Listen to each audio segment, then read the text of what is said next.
Ассалаумағалейкум, құрметті достар, қалдарыңыз қалай? Бүгін біз Нұрмұқасан тобының «Туған жер» деген әніндегі мынау проигрышты үйренеміз, соны көрсетем. Өткен алдыңғы сабақты мен оқушымен ойнап отырғам. Бүгін мен соны толық нұсқасын көрсетейін. Сіздер де үйреніп алыңыздар. Былай негізі,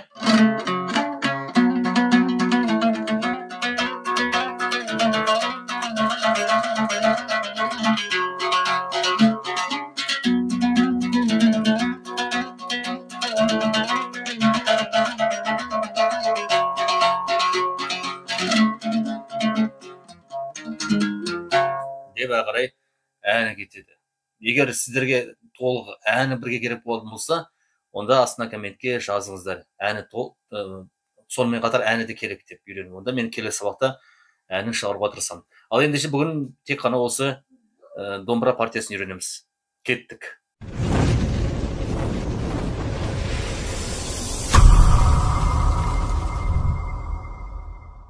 Қараңыздар, мына астыңғы екінші пернені басасыздар, соған төмен қағасыздар.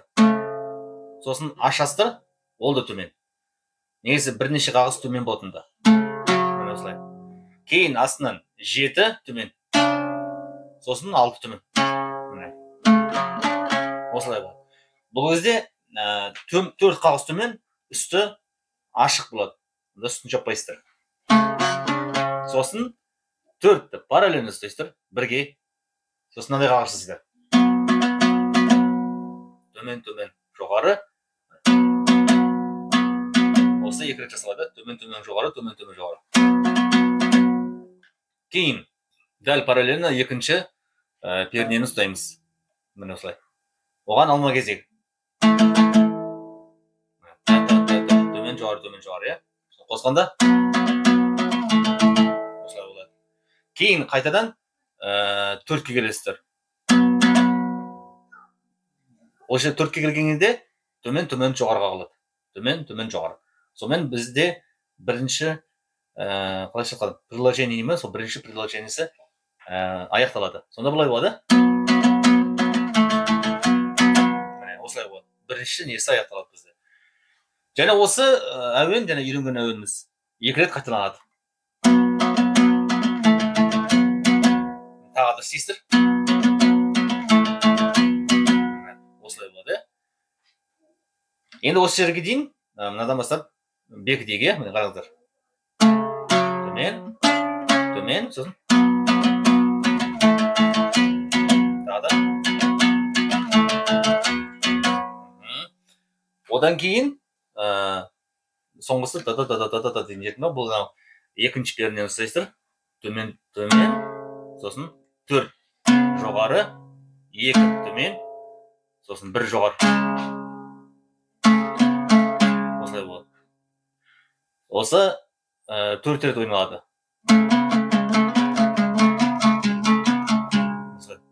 Сосын ашасыздар. Ашқан кезде төмен жоғары қағылады. Ойнайсыздар.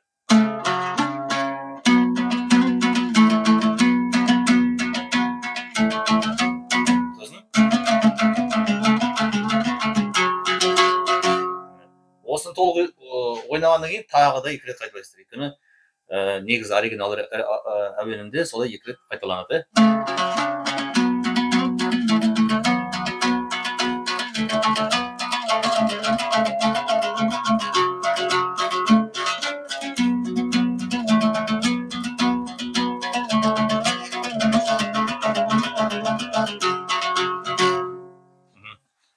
Енді әуенен үйрендік. Енді кейбір жерлерге мынау әуені әдемі болу үшін мелизмаларды қалай қосамыз? Мелизма дейміз ғой. Мелизма дегенде қалай айтуға енді түртіп отыру дейді ғой. Лига дейма, болмаса дірілдету дейді, пернені қысалып дірілдету дейді. Соларды қалай ойнаймыз? Соларды қалай қосамыз? Қараңыздар мені. Сосын осы жерге дейін толық кәдімгі ойнайсыздар. Сосын 4 ойнайсыздар ғой міне. Дегенде. Сонда мынаны 3-ші саусақты сәл бит түртіп отырсыз. Сосын мынаған кері жоқ. мына 4-ке келгенде 2 рет 4 өстір, сосын 2 де кәдімгі ойнайсыздар, та-та-та, сосын қайтадан 4 келгенде 1 рет 4 өстір. Сонда былай болады, дейді, қайтадан қайталанады. И содан кейін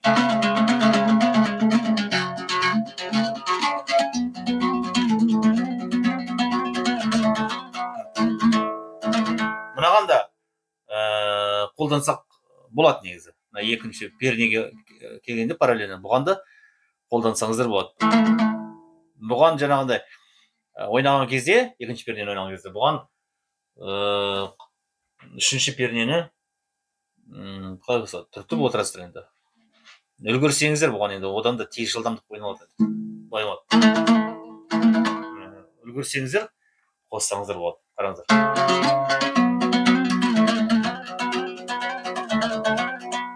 Құр былай ойнасаңыздар десең, онда бір 90%-ға 80%-ға ұқсайды шығар енді оригиналына, Нұрмұқасанның. Атақ былай жаңағындай нелерді қоссаңыздар, жаңағындай дірілдетіп әдемі тура сол дәл сондай копиядай әдемі шығады. Ал егер сіздер бұны үйреніп алғаннан кейін жаңағындай Нұрмұқасанның өзінің нұсқасымен бірге қосатын болсаңыздар, онда вообще рахат. Перне жағын айтып несін түзу жағын айтып кететін болсам, бұл кәдімгідей біздің стандарттық ре мен соль. Үстіңгі реде тұрады, астыңғы соль. Яғни ешқандай домбыраны түзетіп, әнге келтіріп қажет жоқ. Ре мен сольда тұрады. И дәл сол ре мен сольмен Нұрмұқасанның музыкасын қойып бассаңыздар, туған жерде тура келеді. Тура келіп ойнайсыздар.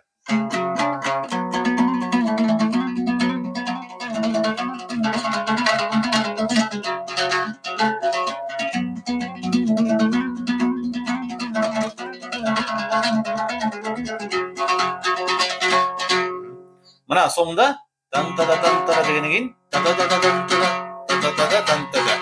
Бұл анау әнге вступление болады. Та-та-та-та, төмен жоғары, төмен жоғары. Сосын қайтадан төмен жоғары кетеді. Одан кейін ән кетеді, Бұлағындай сенен алған бастау.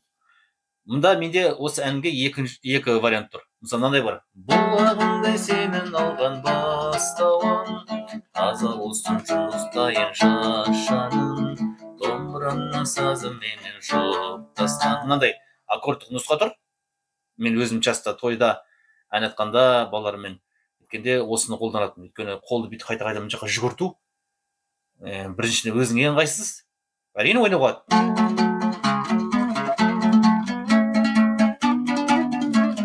Деп ойнауға болады.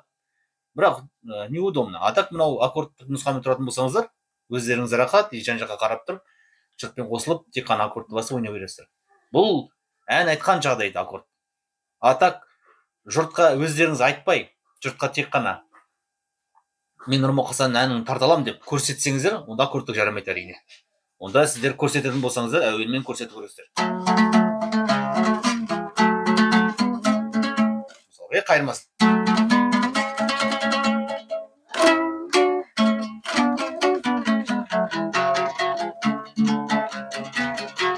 Деп осылай әуенін ойнау көресіздер.